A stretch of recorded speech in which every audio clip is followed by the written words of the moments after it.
فاعوذ باللہ من الشیطان الرجیم بسم اللہ الرحمن الرحیم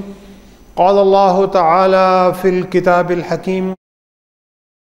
یا ایہا الذین آمنوا لا تدخلوا بیوتا غیر بیوتکم حتی تستأنسوا وتسلموا علی اہلہا ذالکم خیر لکم لعلکم تذکرون۔ سامعین گرامی، سورہ نور قرآن مجید کی ایک بہت ہی پیاری اور بہت خوبصورت صورت ہے۔ 18ویں پارے میں یہ صورت آتی ہے اور ہجرت کے بعد مدینہ المنورہ میں یہ صورت نازل ہوئی۔ غزوہ بدر بھی ہو چکی تھی، غزوہ احد بھی ہو چکا تھا، غزوہ احزاب کے بارے میں مفسرین نے کہا کہ یا غزوہ احزاب سے پہلے یا غزوہ احزاب کے بعد یہ صورت نازل ہوئی۔ اور غزوہ احزاب میں کفار ہر طرف سے مدینہ منورہ پر حملہ آور ہوئے اور مسلمانوں کی جو مملکت اور جو سوسائٹی تھی اور جو ریاست تھی وہ خارجی حالات پر بڑے سخت دباؤ اور جارحیت کا شکار تھی، اور کفار حملہ آور ہوتے تھے اور وہ یہ چاہتے تھے کہ مسلمانوں کی یہ جو جماعت ہے اسے ختم کر دیں اور ان کے مال اور اسباب اس پر قبضہ کر لیں۔ تو جب یہ جارحیت بالکل اپنی بلندی پر پیک پر تھی تو سورہ نور نازل ہوتی، لیکن سورہ نور جہاد کے بارے میں بات نہیں کرتی، سورہ نور قتال کے بارے میں بات نہیں کرتی، سورہ نور قوت کے بارے میں، طاقت کے بارے میں بات نہیں کرتی، وسائل کے بارے میں بات نہیں کرتی، مال و دولت کے بارے میں بات نہیں کرتی۔ یعنی وہ قوتیں جو ہم سمجھتے ہیں کہ کسی بھی معاشرے کے پاس ہونی چاہیے جارحیت کا شکار کرنے کے لیے، جیسے وہ کہتے ہیں کہ جی پاکستان جو ہے وہ بڑے خارجی بڑے دباؤ کا شکار ہے، تو ہم کہتے ہیں ہمارے پاس مال اور اسباب ہونے چاہیے، ہمارے پاس ایٹم بم ہونا چاہیے، ہمارے پاس بڑی طاقتور فوج ہونی چاہیے۔ لیکن سورہ نور ان معاملات میں کوئی ایسی بات نہیں کر رہی، یہ ایک اور موضوع پر بات کر رہی، اور وہ موضوع ہے اخلاق اور کردار کی طاقت۔ کیونکہ کسی بھی معاشرے کے لوگوں میں جب اخلاق کی اور کردار کی اور جب ایمان کی طاقت نہیں ہوتی تو پھر مادی وسائل چاہے کتنے بھی ہوں وہ ایک کھوکھلی عمارت کی طرح ان کی ایک ریاست ہوتی ہے جو کسی بھی وقت وہ زمین بوس ہو سکتی ہے اور ختم ہو سکتی ہے۔ اندر سے جب انسان کے اندر طاقت نہیں ہے تو باہر سے وہ بالکل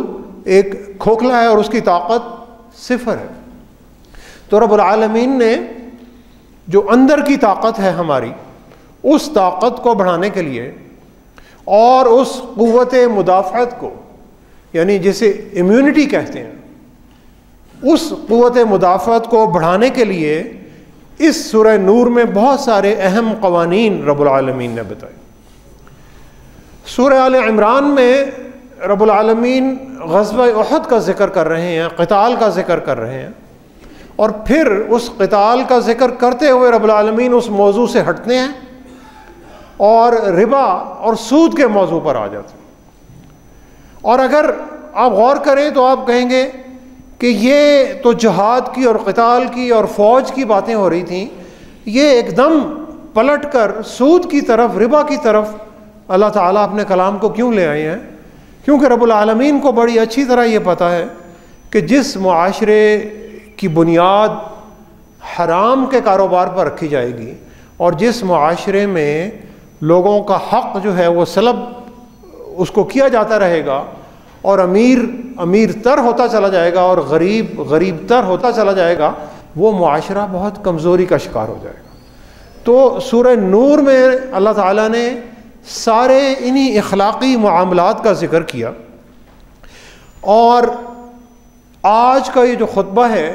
سورہ نور کی آیت نمبر 27 کے ساتھ منسلک ہے، اور یہ آیت ایک بڑی ہمیں دیکھا جائے تو بڑی عام سی ایک بات بتا رہی، لیکن یہ بہت ایک گہری حکمت کی اور دانائی کی بات رب العالمین بتانے جا رہے ہیں. اور یہ بات ہے کہ ہمیں دوسروں کی جو نجی زندگی اور جو ان کے معاملات ہیں اس میں ہماری دخل اندازی نہیں ہونی چاہیے. یہ آج کے اس خطبے کا موضوع ہے. رب العالمین فرما رہے ہیں یا ایھا الذین آمنوا لا تدخلوا بیوتا غیر بیوتکم، اے ایمان والو تم دوسروں کے گھروں میں جب جاؤ، اپنے گھروں کے علاوہ دوسروں کے گھروں میں، تو ان گھروں میں داخل مت ہو حتی تستأنسوا، جب تک تمہیں ان گھر والوں سے اجازت نہ مل جائے. اب یہ اجازت دو طرح کی ہے. ایک تو اجازت ہے کہ واقعی جناب آپ آئے ہیں، کون صاحب ہیں، کس سے ملنا چاہتے ہیں، جناب آپ تشریف لے آئیں. دوسری اجازت یہ ہے تستأنسوا کا مطلب یہ ہے کہ کیا وہاں پہ واقعی آپ کو خوش آمدید کہا جا رہا ہے، یا آپ کوئی بن بلائے مہمان تو نہیں ہو گئے اور گھر والوں پر آپ کوئی ایک تکلیف کی یا ایک مصیبت کی صورت میں نازل تو نہیں ہو گئے، اور ان کے کوئی آرام کا وقت تھا، ان کا کوئی اپنا کام کر رہے تھے وہ، اور آپ بغیر اطلاع دیے آپ پہنچ جاتے ہیں. یعنی آپ جو میزبان جس کے پاس آپ گئے ہیں وہ اگر آپ کو دیکھ کر کمفرٹیبل نہیں ہے، وہ خوش نہیں ہے، تو یعنی وہ آپ کی توقع نہیں کر رہا کہ آپ اس وقت آئیں گے. یہ تستأنسوا یعنی آپ کی توقع کی جا رہی ہے کسی جگہ پہ جائیں تو پھر آپ جائیں، وہاں پر آپ ان سے اجازت لیں. اور اس کے بعد دو باتیں اللہ نے بتائیں، حتی تستأنسوا، ایک تو وہاں پر تم ان سے اجازت لو، وتسلموا علی اہلہا، اور ان کے گھر والوں کو سلام کرو، ان کے گھر والوں پر سلامتی بھیجو. ذالکم خیر لکم، یہ اس کے لیے بہتر نہیں ہے کہ جس کے گھر میں آپ جا رہے ہیں، یہ تمہارے لیے بہتر ہے، یہ تمہارے لیے بہتر ہے. لعلکم تذکرون، تاکہ تم نصیحت حاصل کر سکو اللہ تعالیٰ کے ان احکام سے. سامعین گرامی، دیکھنے میں تو یہ بڑی عام سی بات لگتی ہے لیکن بڑی گہری ہے. اور دو احکام آپ کو مل رہے ہیں، تستأنسوا اجازت لینا، کیا دوسرا آپ سے ملنا چاہ رہا ہے یا نہیں ملنا چاہ رہا، آپ اس کے کسی پرائیویٹ یا کسی نجی وقت میں مداخلت تو نہیں کر رہے، اور دوسرے کو آپ پریشان یا ڈسٹرب تو نہیں کر رہے اپنے جانے سے. اور اگر آج کل کے دور سے بات کریں تو آج کل کی جو ہماری دنیا، جسے انٹرنیٹ اور کمیونیکیشن اور جو ورچوئل دنیا ہے، جو کہ یہ مادی دنیا نہیں ہے، اس دنیا میں بھی ہم بہت ساری باتیں کرتے ہیں، فون پر، واٹس ایپ پر، میسیجز کے ذریعے، سوشل میڈیا میں. تو بھی آپ کو یہی جو ضابطۂ حیات ہے وہاں پر بھی رکھنا ہے کہ کیا آپ کسی جب دوسرے کو میسج کر رہے ہیں اور پھر فون پر فون کرتے جا رہے ہیں اور اگلا آپ سے فون نہیں اٹھا رہا، تو اس کا مطلب یہ ہے کہ یا تو وہ کچھ آپ بزی ہیں یا وہ آپ کا فون نہیں سننا چاہتے. اور جو فون نہیں سننا چاہتا اس کا اختیار ہے، رب العالمین نے اسے اختیار دیا کہ وہ آپ سے نہیں ملنا چاہتا، آپ سے نہیں بات کرنا چاہتا، اور آپ اصرار پہ اصرار کیے جا رہے ہیں، تو اس کی بھی رب العالمین یہاں پر ممانعت کر رہے ہیں. اور وتسلموا علی اہلہا، اور گھر والوں پر سلامتی بھیجو. السلام علیکم، سلامتی یعنی میں جب آپ سے مل رہا ہوں اور گھر والوں پر، صرف ایک صاحب خانہ پر نہیں بلکہ جس کے بھی آپ گھر جا رہے ہیں سب گھر والوں پر آپ سلامتی بھیج رہے ہیں، اور آپ دل سے یہ دعا کر رہے ہیں کہ جناب میں رب العالمین سے آپ کے اور آپ کے اہل خانہ کی سلامتی چاہتا ہوں، ان کی خوشیاں چاہتا ہوں. السلام علیکم ورحمۃ اللہ، اور میں اللہ تعالیٰ کی رحمتیں آپ کے لیے چاہتا ہوں، وبرکاتہ، اور بے پناہ اللہ کی برکتیں میں آپ کے لیے چاہتا ہوں. یعنی جس سے آپ ملنے جا رہے ہیں ان صاحب کے لیے آپ کے دل میں ہمدردی،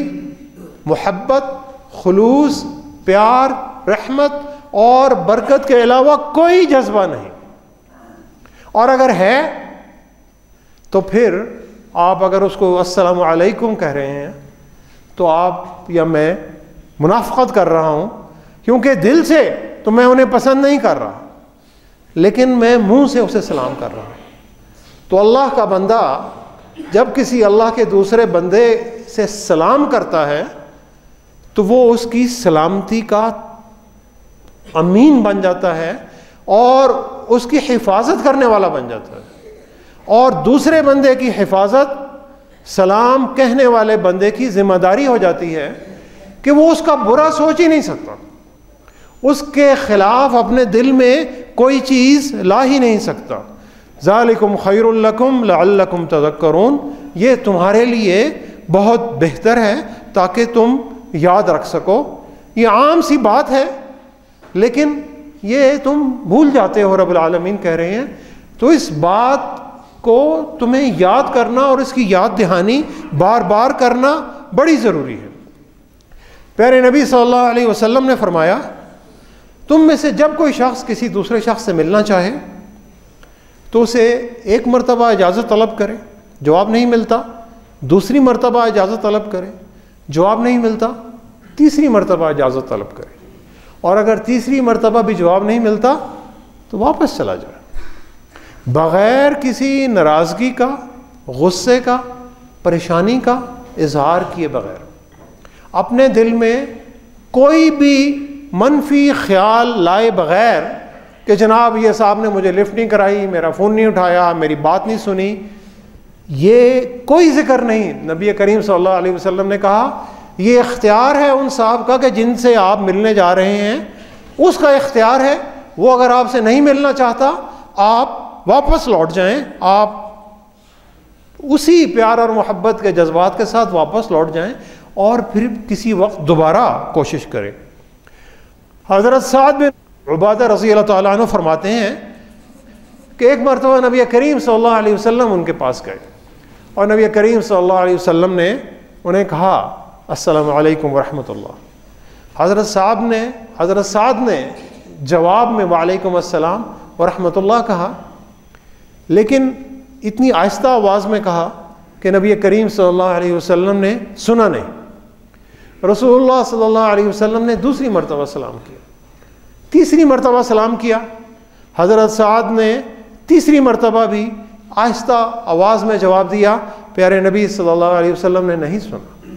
نبی کریم صلی اللہ علیہ وسلم واپس تشریف لے جانے کے لیے مڑتے ہیں اور جب چلتے ہیں تو حضرت سعد آپ کے پیچھے آتے ہیں اور کہتے ہیں یا رسول اللہ صلی اللہ علیہ وسلم، میرے ماں باپ آپ پر قربان ہوں، آپ نے جب سلام کیا تو میں نے سنا، لیکن میں نے اس کا آہستہ جواب دیا کیونکہ میں چاہتا تھا کہ آپ میرے لیے خیر اور برکت اور رحمت کی زیادہ دعا کریں. نبی کریم صلی اللہ علیہ وسلم نے ان کے لیے دوسری مرتبہ دعا کی، ان کے لیے تیسری مرتبہ دعا کی، تو نبی کریم صلی اللہ علیہ وسلم نے کہا کہ ٹھیک ہے، اور پھر حضرت سعد کے ساتھ نبی کریم صلی اللہ علیہ وسلم ان کے گھر آ جاتے ہیں. حضرت سعد انہیں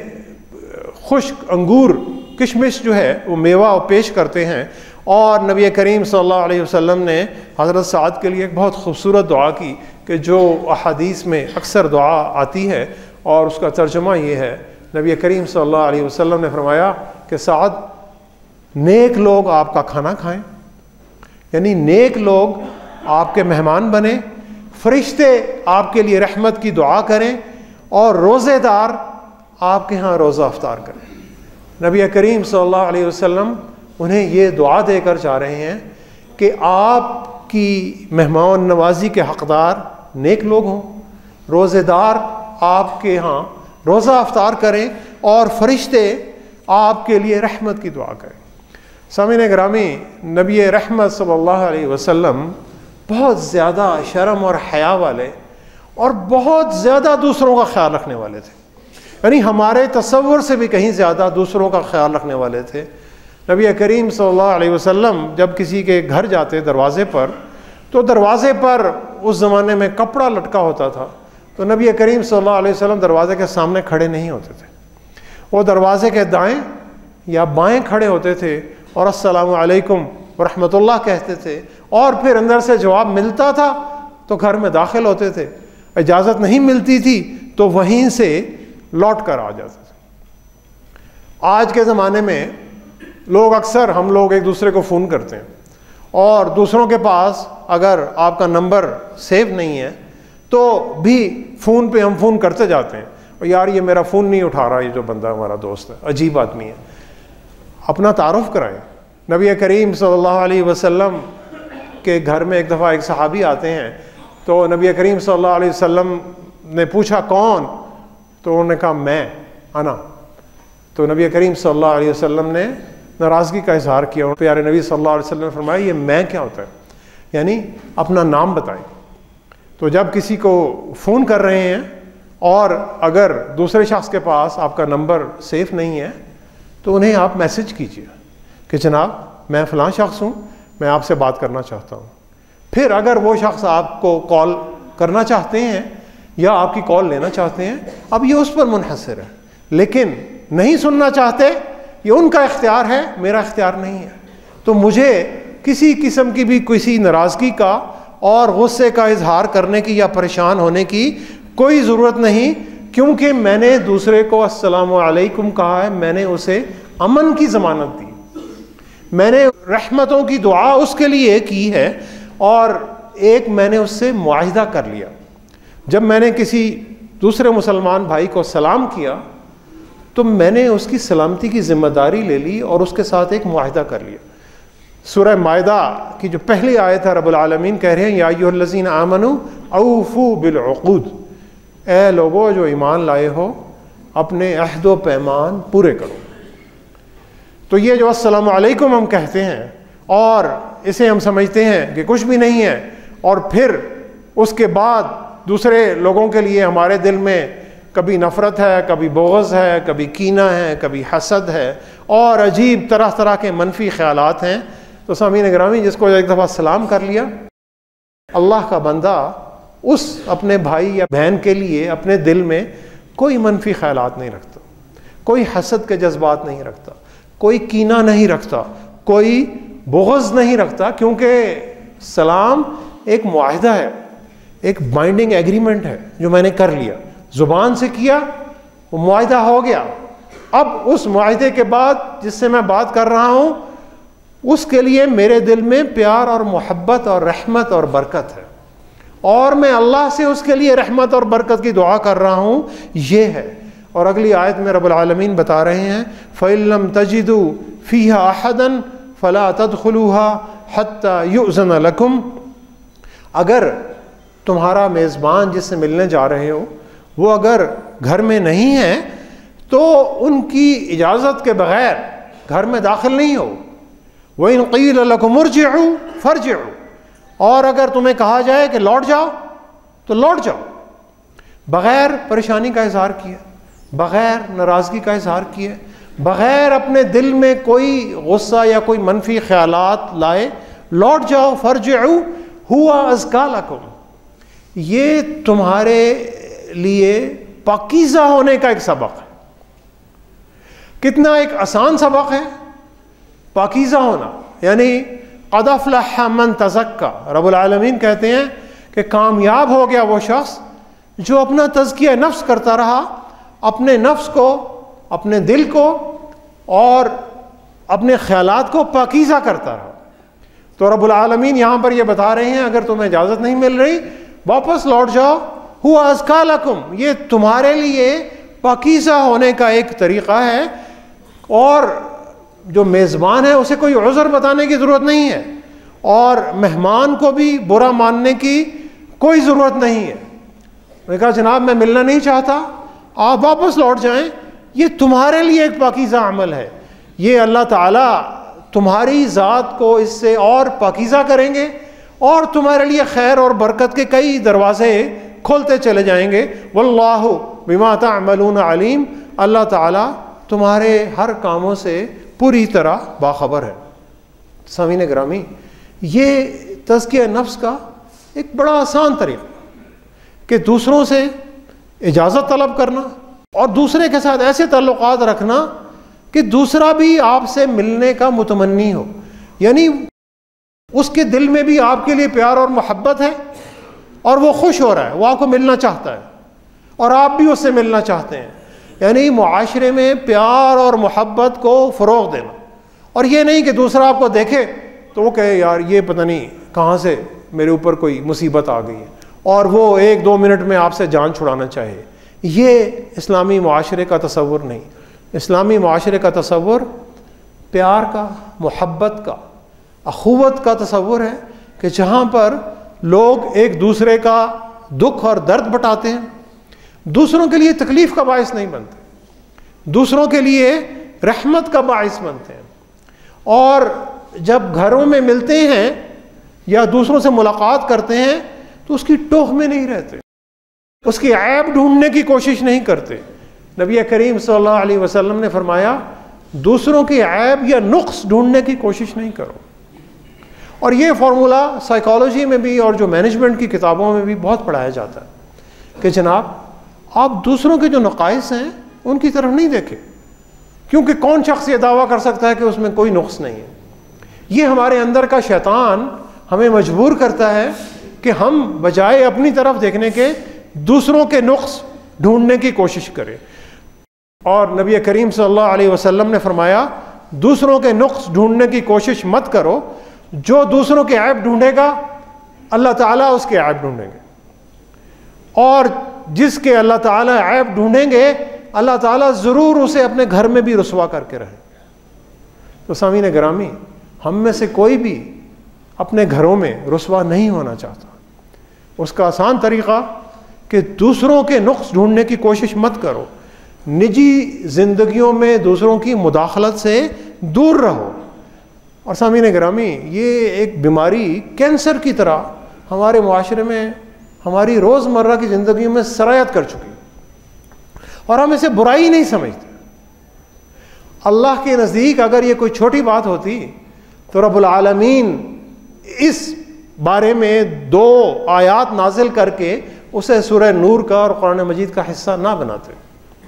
رب العالمین نے اسے سورہ نور کا، کہ جو مسلمانوں کے اخلاق اور کردار کی تعمیر کرتی ہے، اس سورت کا حصہ بنا دیا۔ سورۃ انزلناہا وفرضناہا، یہ ایک واحد سورت ہے قرآن مجید کی جو ان الفاظ سے شروع ہو رہی ہے، سورۃ انزلناہا، یہ سورت ہم نے نازل کی، وفرضناہا، ہم نے سورت کو نازل کر دی، ہم نے سورت کو فرض کر دیا۔ اسی طرح کہ جس طرح نماز فرض ہے، اسی طرح جس طرح روزہ فرض ہے، اسی طرح کہ جس طرح زکوٰۃ اور حج فرض ہے، اسی صورت میں رب العالمین نے اخلاقی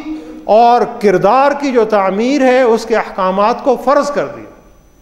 جس میں حیا سر فہرست ہے، جس میں پاکیزگی سر فہرست ہے، جس میں مسلمان مردوں کو نگاہیں نیچی کرنے کا حکم دیا گیا، جس میں مسلمان خواتین کو نگاہیں نیچی کرنے اور اپنی عزتوں کو ان کا تحفظ کرنے کا حکم دیا گیا۔ اسی صورت میں رب العالمین نے کہا کہ آپ کی جو محرم خواتین ہیں،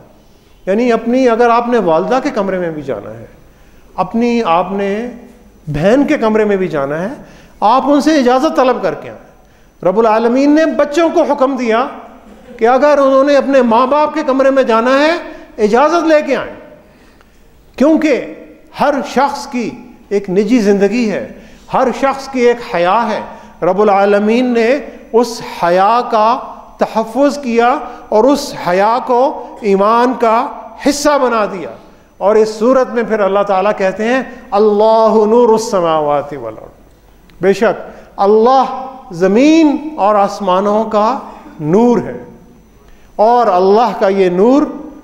مومن بندوں کے دلوں میں بستا ہے، اور اگر دل اندر سے روشن نہیں ہے تو باہر اندھیرا ہی اندھیرا ہے۔ کتنی بھی لائٹیں جلا لیں، کتنے ہی قمقمے جلا لیں، کتنے ہی چراغ جلا لیں، اندر سے اگر روشنی نہیں نکل رہی، اللہ کا نور اگر ہمارے دلوں میں نہیں آیا تو باہر کی دنیا اندھیرا ہی اندھیرا ہے، باہر کی دنیا میں روشنی نہیں ہو سکتی۔ مسلم معاشرہ ہر شخص کی شخصی زندگی، نجی زندگی، اس کی عزت، اس کی جان اور اس کے مال کے تحفظ کی ضمانت دیتا ہے۔ پیارے نبی صلی اللہ علیہ وسلم کی بڑی مشہور حدیث ہم نے کئی دفعہ پڑھی، المسلم من سلم المسلمون من لسانہ و یدہ، مسلمان وہ ہے کہ جس کی زبان اور جس کے ہاتھ سے دوسرے مسلمان محفوظ رہیں۔ یعنی کسی کی عزت کے بارے میں کوئی بات کرنا، کسی کے بارے میں کوئی بہتان لگانا، کسی کے بارے میں کوئی منفی خیال دل میں لانا، یہ مسلمان کا شیوا نہیں، وہ مسلمان نہیں۔ پیارے نبی صلی اللہ علیہ وسلم نے فرمایا کہ جو دوسروں کی جان اور دوسروں کی عزت کو محفوظ نہیں رکھتا وہ مسلمان نہیں ہے۔ سامعین گرامی، ہم آج کل کے حالات کا جائزہ لیں کہ اس معاشرے میں جو آپ کو افراتفری اور یہ جو ایک بے چینی ہر طرف نظر آتی ہے، اس بے چینی کے لیے اپنے دلوں سے نفرتوں اور قدورتوں کو نکالنے کی ضرورت ہے، سلام کو عام کرنے کی ضرورت ہے، اور سلام دوسرے کی سلامتی کا ضامن ہے۔ جب میں نے کسی کو سلام کر دیا، ختم، میں اس کے بارے میں کوئی منفی خیال اپنے دل میں نہیں رکھ سکتا۔ میں نے ضمانت دے دی، میں نے اس کی عزت کی ضمانت دے دی، میں نے اس کی حفاظت کی ضمانت دے دی، میں نے اس کی حفاظت کی ذمہ داری لے لی۔ سامعین گرامی، ان قواعد پر اگر عمل کریں تو قومی سلامتی کی بھی ضمانت ہے۔ اکثر کہا جاتا ہے کہ قومی سلامتی کے بڑے بڑے ادارے ہیں اور ان کا تشخص مجروح ہو جاتا ہے۔ قومی سلامتی کے اداروں کی ضرورت نہیں اگر ہمارے دلوں میں اپنے مسلمان معاشرے میں رہنے والے بھائیوں اور بہنوں کے لیے محبت کے جذبات ہیں۔ ہم اگر دوسرے کی عزتوں کی تحفظ کر رہے ہیں تو پھر سلامتی کے جو ادارے ہیں ان کا کوئی رول ہوگا باہر کی دنیا کے لیے، لیکن ایک دوسرے کی عزت اور آبرو اور جو نجی زندگیوں کی جو حفاظتوں کی ذمہ داری ہر مسلم معاشرے میں رہنے والے ہر مسلمان پر عائد ہوتی ہے۔ اور اگر یہ نہیں ہے پھر کتنے ہی قوانین کیوں نہ بنا لیں، آپ کے معاشرے میں امن قائم نہیں ہو سکتا۔ ذالکم خیر لکم، یہی تمہارے لیے بہتر ہے کہ تم آپس میں باہمی تعلقات اور محبت اور اخوت کے ساتھ دوسروں کے دل جیت کر رہو، دوسروں کے دلوں میں جگہ بناؤ۔ اللہ کا جو نور ہے اس کو اپنے دلوں میں رکھو اور پھر اس نور کو پھیلاؤ۔ اس نور سے آپ کا اپنا قلب بھی منور ہو، آپ کی اپنی ذات بھی منور ہو اور آپ کا ماحول بھی منور ہو، آپ کے گھر والے آپ کی شخصیت کو دیکھ کر خوش ہوں۔ اکثر لوگ گھر جاتے ہیں تو گھر والے کہتے ہیں پیچھے ہٹ جاؤ، جناب صاحب جو ہیں وہ دفتر سے آ رہے ہیں بڑے تھکے ہوئے ہیں، دور دور ہو جاؤ۔ یہ اسلام نہیں ہے۔ سب سے بہتر مسلمان نبی کریم صلی اللہ علیہ وسلم نے فرمایا وہ ہے جو اپنے گھر والوں کے لیے سب سے بہتر ہے، اور آپ نے فرمایا کہ میں اپنے گھر والوں کے لیے سب سے بہتر ہوں۔ اللہ کا جو نور آپ کے پاس آ رہا ہے وہ نور آپ کے گھر والوں تک ہونا چاہیے۔ وہ نور وہ لوگ جو آپ کے ساتھ رہتے ہیں، جو آپ کے ہمسایوں میں ہیں، جو آپ کے ساتھ دفاتر میں ہیں، جو دکانوں میں ہیں، تجارت میں ہیں، کاروبار میں ہیں، ان کے ساتھ یہ نور پہنچنا چاہیے۔ هو ازکی لکم، یہی تمہارے لیے تزکیہ نفس ہے، یہی تمہارے لیے پاکیزہ کرنے کا فارمولہ ہے۔ سامعین گرامی، دعا کریں کہ اللہ تعالی ہمیں دوسروں کے عیبوں کو ڈھونڈنے سے بچانے کی توفیق عطا فرمائے۔ اللہ تعالی ہمیں دوسروں کی نجی زندگیوں کا احترام کرنے کی توفیق عطا فرمائے، اور اللہ تعالی ہمیں اپنے نور سے اپنے دلوں کو اور اپنے ارد گرد کے ماحول کو منور کرنے کی توفیق عطا فرمائے۔ صدق اللہ العلی العظیم ونفعنی وإیاکم بآیاتہ والذکر الحکیم، انہ تعالی جواد کریم ملک برء رؤوف الرحیم۔